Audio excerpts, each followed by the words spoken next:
Siapkan hati kami untuk menerima taburan firman-Mu. Pakai hamba-Mu, sembunyikan hamba-Mu di belakang salib-Mu, agar kemuliaan Tuhan yang akan nampak dalam setiap pemberitaan firman-Mu. Kami siap membaca mendengar firman-Mu. Kami alaskan doa kami mengucap syukur dalam nama Tuhan Yesus. Haleluya. Amin. Puji Tuhan, silakan duduk kembali. Puji Tuhan. Selamat sore, selamat kita bertemu dalam kasih dan kemurahan Tuhan. Kalau sore hari ini kita boleh ada semua karena kebaikan dan anugerah Tuhan dalam setiap kehidupan kita. Baik, kita akan bersama-sama kembali untuk kita belajar tentang kebenaran firman Tuhan. Kita ada di dalam Matius pasal yang ke-6, Matius pasal yang ke-5, kita akan bersama-sama membuka. Kalau minggu lalu kita belajar tentang sebuah kebenaran, tentang perkataan. Katakan ya di atas ya dan tidak di atas tidak. Nah, sore hari ini kita akan belajar suatu sikap yang akan membawa kita menentukan siapakah kita. Dan itu sangat mempengaruhi sebuah tingkat di mana kerohanian kita, di mana identitas kita, disitulah letaknya. Mari kita membuka dalam Matius pasal yang ke-5. Kita akan membaca mulai ayat yang ke-38. Ya, sore hari ini kita akan belajar tentang suka mengampuni dan murah hati. Dalam Matius pasal yang ke-5, ayat yang ke-38 sampai dengan ayat yang ke-42, kita akan baca secara bergantian ayat ini. Ya, Bapak Ibu Saudara membaca ayat yang ke-38, saya 39, bergantian nanti ayat 42 kita akan baca bersama-sama. Mari ayat yang ke-38, 2, 3.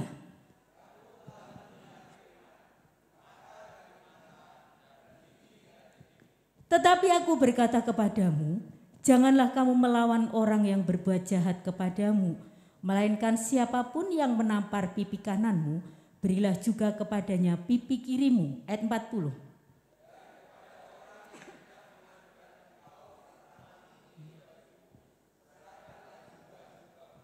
Dan siapapun yang memaksa engkau berjalan sejauh 1 mil, berjalanlah bersama dia sejauh 2 mil. Mari ayat yang ke-42. 2, 3. Berilah kepada orang yang meminta kepadamu, dan janganlah menolak orang yang mau meminjam daripadamu. Puji Tuhan.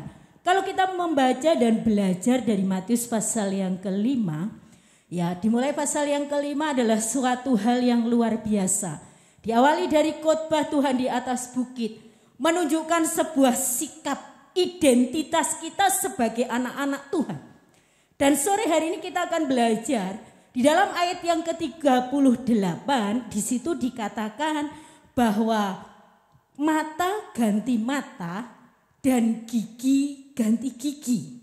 Ya, sebuah firman yang tidak asing karena apa? Itu adalah bunyi daripada hukum Taurat. Tetapi ketika kita membaca ayat yang ke-39 sampai dengan ayat yang ke-42, sebuah ajaran Tuhan yang radikal, yang keras, yang harus dilakukan Dan itu menjadi identitas kita sebagai anak-anak Tuhan.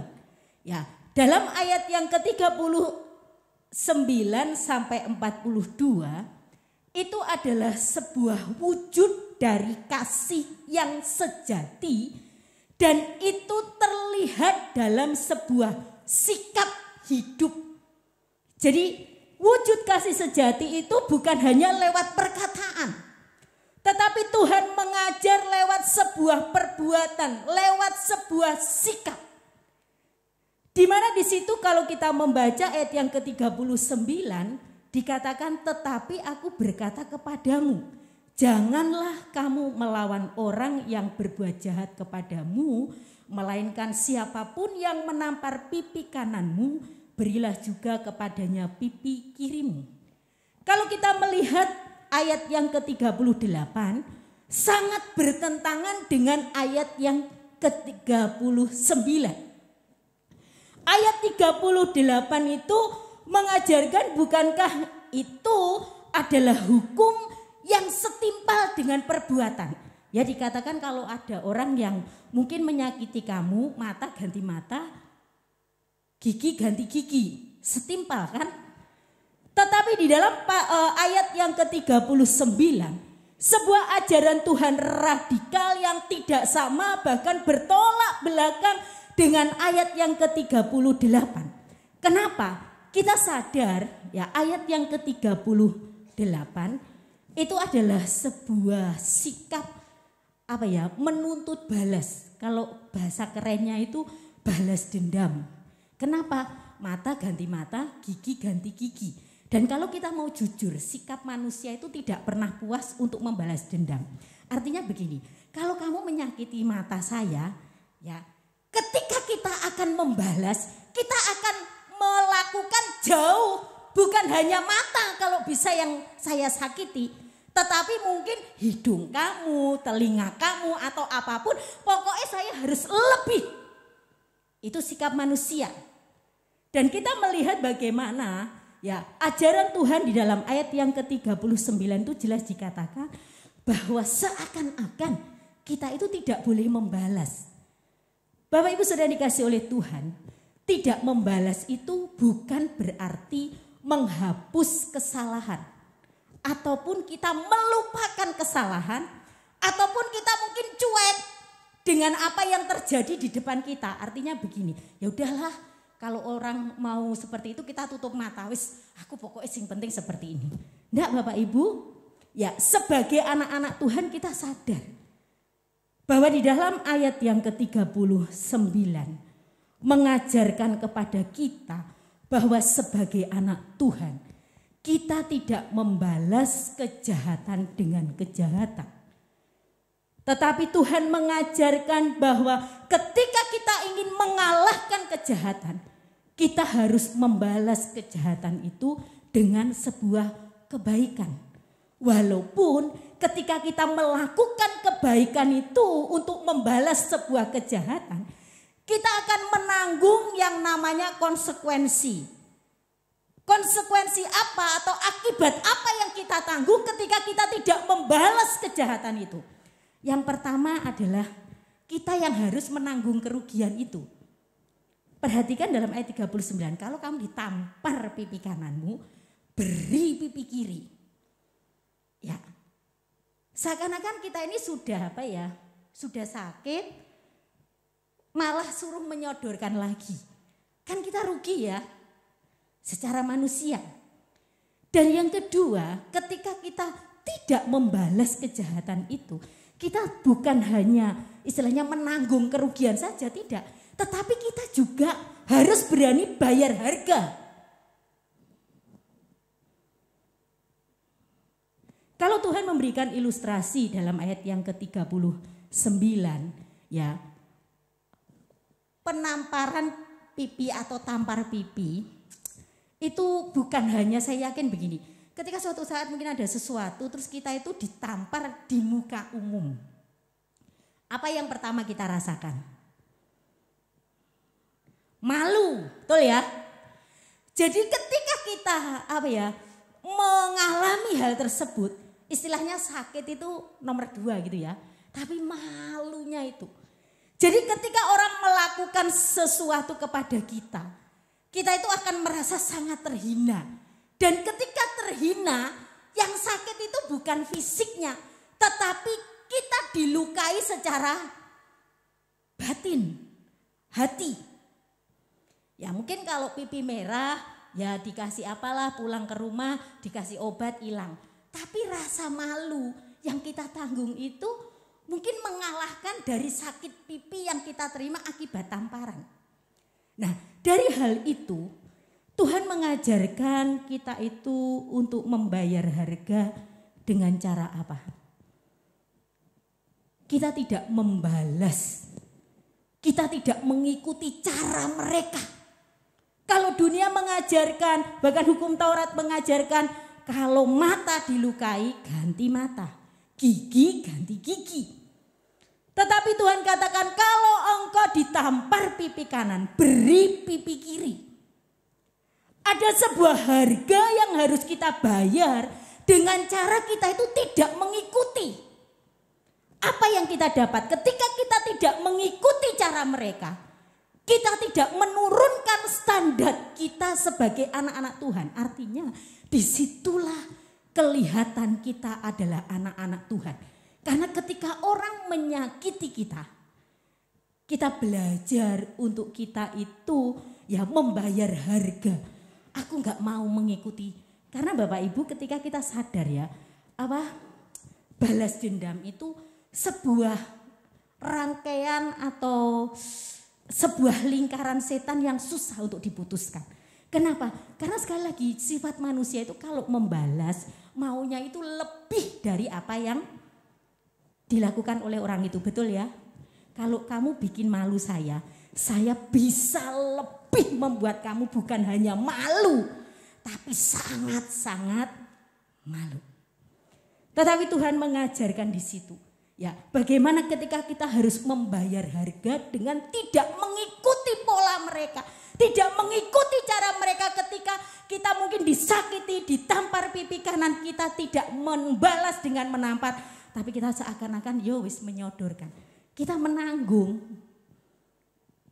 Nah yang kedua, di situ dikatakan dalam ayat yang ke-40, dan kepada orang yang hendak mengadukan engkau karena mengingini bajumu, serahkan juga jubahmu. Bapak Ibu yang dikasih oleh Tuhan, pada zaman masa Tuhan Yesus, jubah ini sesuatu yang menjadi identitas yang kayak hak dan menjadi sesuatu yang harus dipertahankan. Karena jubah ini menyangkut dengan identitas. Pada zaman Tuhan Yesus ya, orang yang kaya itu bisa kelihatan orang itu kaya atau strata sosial seseorang bisa dilihat dari jubah yang dikenakan. Dan selain itu menjadi identitas ya, itu menjadi haknya ya, menjadi sebuah kepemilikan yang yang hakiki gitu loh. Kita nggak bisa sembarang menyerahkan jubah itu. Tetapi firman Tuhan katakan ya, kalau kita melihat dalam ayat yang ke-40, dan kepada orang yang hendak mengadukan. Di situ mengadukan dalam bahasa aslinya itu tidak hanya mengadukan tetapi menuntut. Kalau ada orang yang menuntut untuk meminta jubahmu, firman Tuhan katakan untuk menuntut di situ dikatakan mengingini bajumu, serahkan juga jubahmu. Baju ini kan baju dalam itu ya.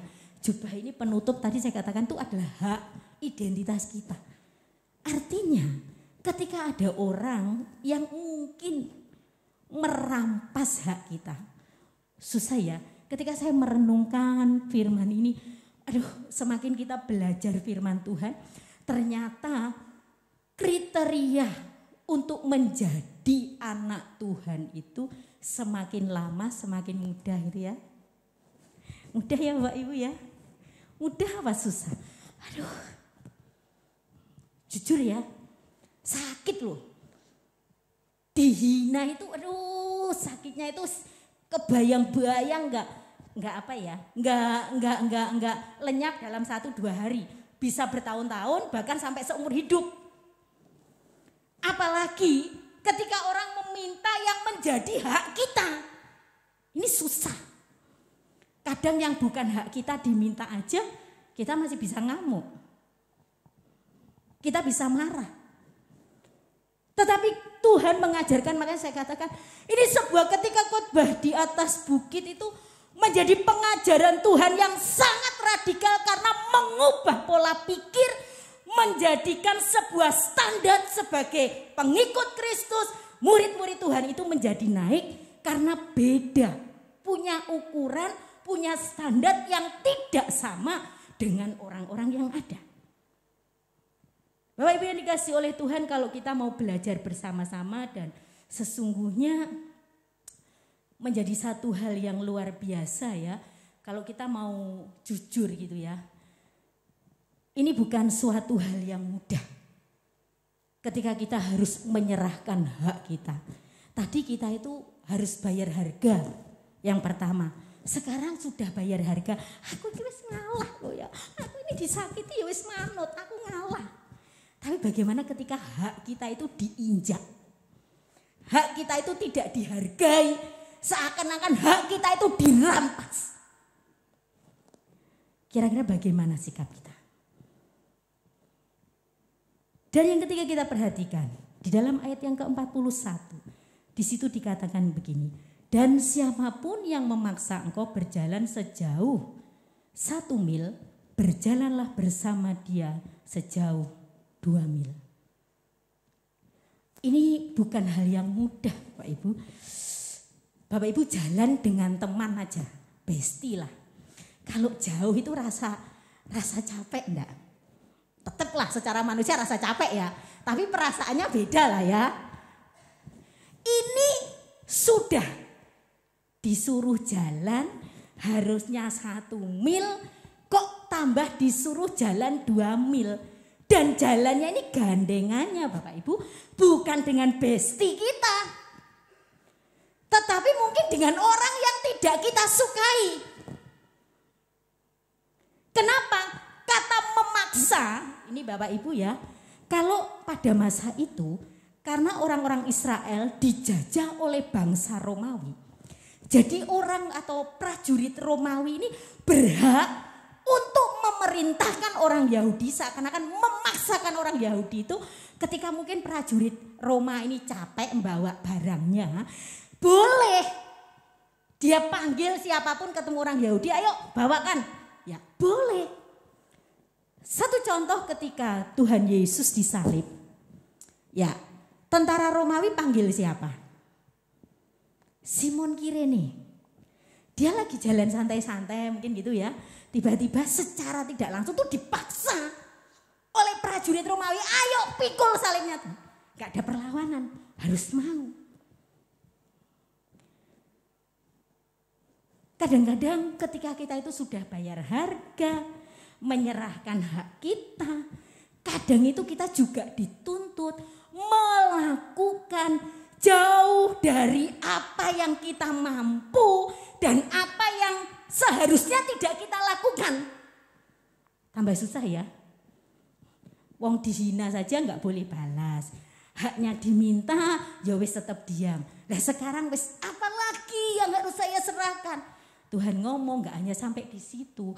Kalau kamu ada orang ya yang memaksa kamu untuk berjalan 1 mil, berjalanlah bersama dengan dia 2 mil. Seakan-akan kita itu disuruh, sudah keloro-loro, disuruh, nggak hanya disuruh, diseret Bapak Ibu. Bagaimana kira-kira perasaan kita ya? Sekali lagi susah loh ya, jalan dengan orang yang tidak sehati dengan kita. Kalau Bapak Ibu pergi dengan seseorang nggak usahlah sehati. Dengan orang yang tidak Bapak Ibu sukai, bagaimana selama perjalanan yang Bapak Ibu rasakan? Saya di mobil lah pergi ke Malang gitu ya. Bapak Ibu karena ada teman ngomong gini, temannya itu enggak bestie dengan kita, dia enggak terlalu kenal dengan kita, bahkan kita tahu mungkin orangnya itu resek, rewel gitu ya. Saat naik kendaraan, kira-kira perasaannya gimana? Bapak Ibu senang ya, guyu itu ketawa-ketawa. Saya yakin perjalanan dari Malang itu serasa seperti ke Jakarta. Kok nggak nyampe gitu ya. Apalagi kalau Bapak Ibu nyetir, kemudian orangnya itu bilang, awas, ya. Suami saya kalau lagi nyetir, ya saya duduk di sampingnya, saya harus ingat, saya kunci mulut saya. Kenapa? Karena kalau kadang-kadang kita itu ngeri gitu ya. Tapi saya tahan. Saya kadang-kadang ngomong, awas, dia bilang gini. Gak usah ngomong awas, menghilangkan konsentrasi. Bilang gitu ya, jadi saya tahan ya Bapak Ibu ya. Saya wis diem ya. Walaupun dalam hati saya, gitu, kurang idus, kurang sedikit. Ya wis saya, yang penting gak nyenggol gitu ya. Rasa menderita Bapak Ibu. Apalagi ini dipaksakan. Dan harusnya jalan yang kita tempuh itu 1 mil, kita harus berjalan 2 mil. 2 kali lipatnya. Ya. Memang ketika kita benar-benar pengiringan kita kepada Tuhan tuh semakin kita mengerti, bukan semakin mudah jalan yang harus kita lewati. Ada harga yang harus kita bayar. Ada hak yang harus kita lepas dalam hidup kita. Dan mungkin kita nggak mau melakukan, tapi terpaksa kita harus melakukan hal itu. Satu hal yang luar biasa. Dan dalam ayat yang ke-42 ini, ini kalau kita pikir ini lebih susah lagi. Kalau tadi korban perasaan, ya wis nggak apa-apa lah. Mari perhatikan ayat yang ke-42.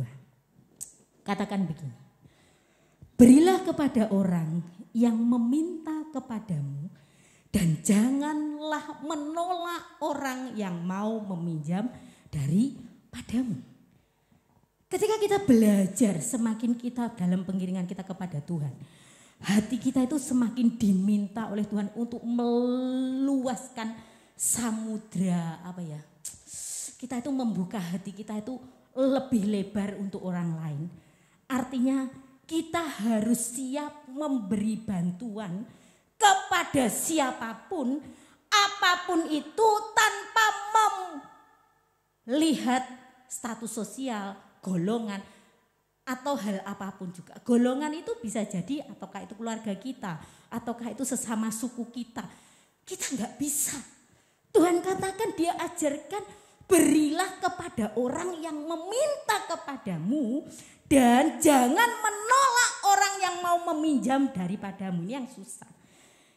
Menolak meminjam daripadamu. Tuhan katakan gak ada garansi untuk balik. Jangan mengharap untuk balik. Ayo, susah.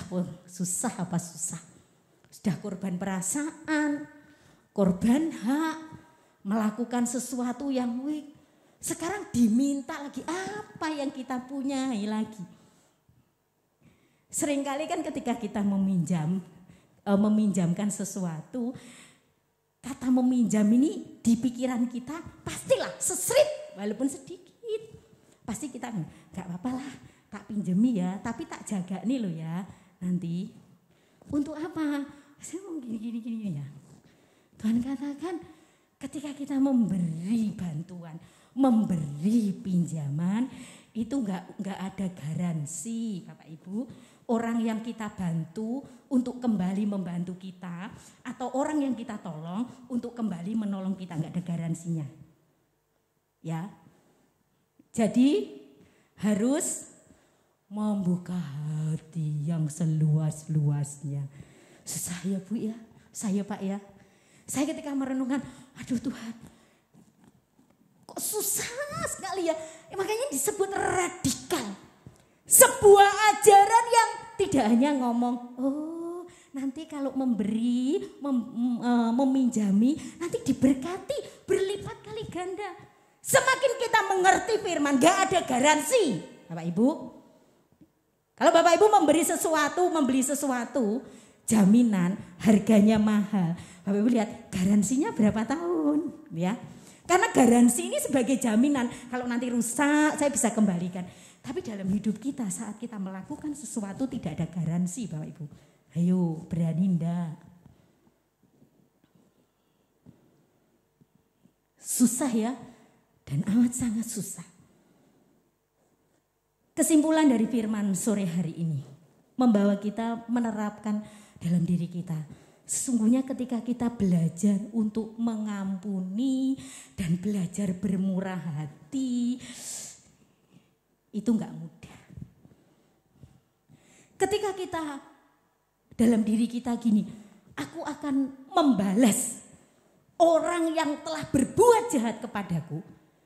Kita itu di saat seperti itulah kita itu harus introspeksi diri. Melihat diri kita. Apakah ini identitasku sebagai anak-anak Tuhan? Saat mungkin kita tidak membalas Bapak Ibu, bukan berarti kita itu tidak mampu. Tapi saat kita tidak membalas, ya ada sebuah pertanyaan di dalam hati kita. Apa itu? Ketika kita tidak membalas orang yang berbuat jahat kepada kita, berarti kita menaruh bahwa sesungguhnya apa yang paling penting dalam kehidupan kita. Artinya begini, apa sih tujuan kita membalas dendam kepada orang?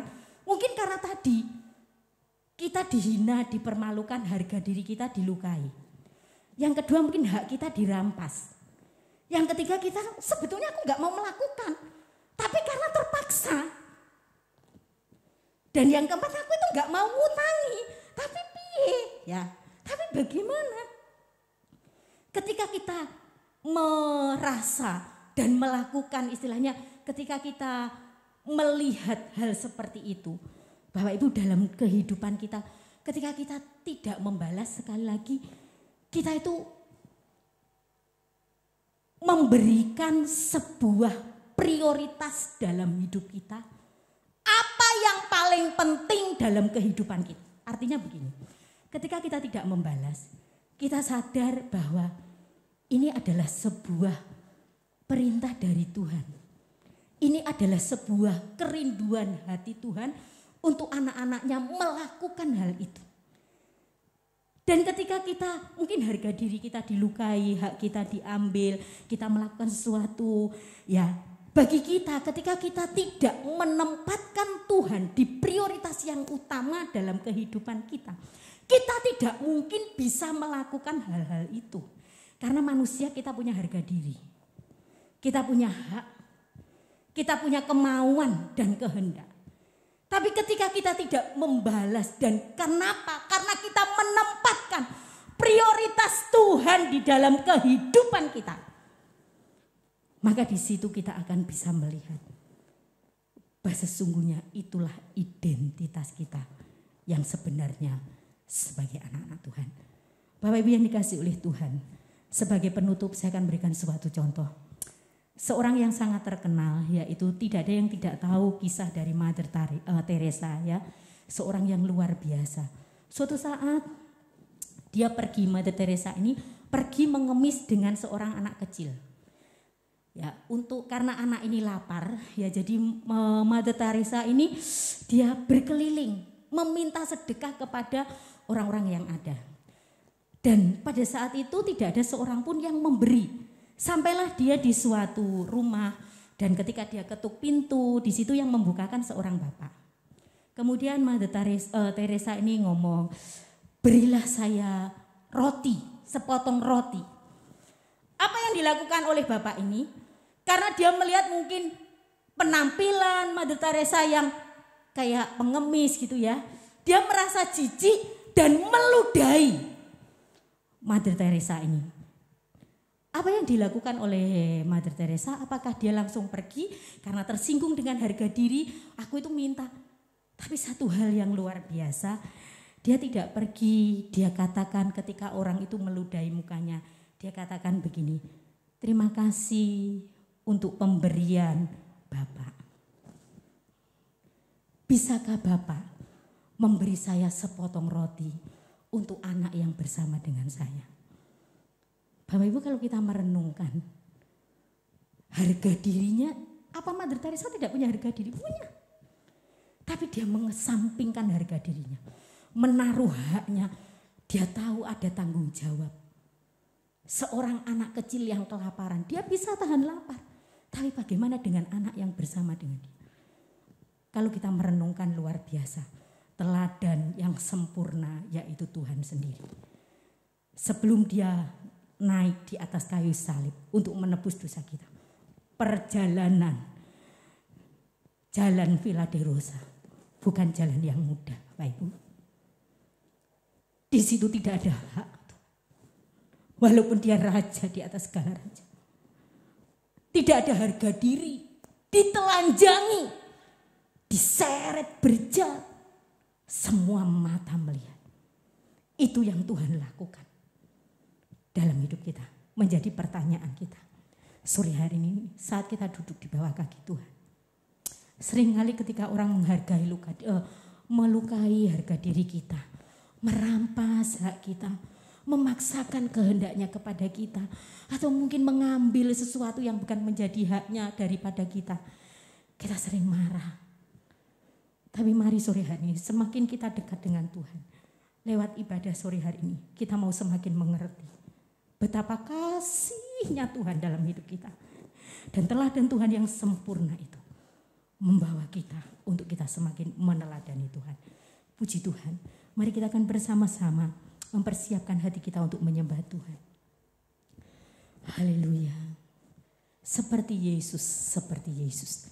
Sore hari ini teladan sempurna kita adalah Tuhan Yesus sendiri.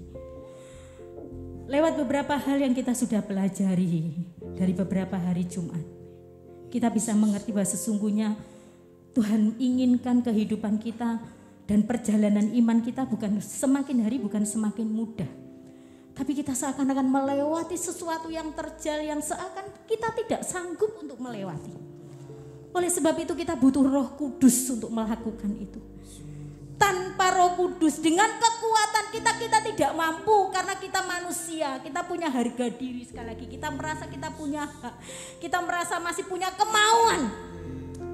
Tetapi ketika kita membawa harga diri kita, hak kita di bawah kaki Tuhan, dengan kekuatan kuasa Roh Kudus, Tuhan memampukan kita untuk melakukan apa yang Tuhan inginkan dalam kehidupan kita. Haleluya.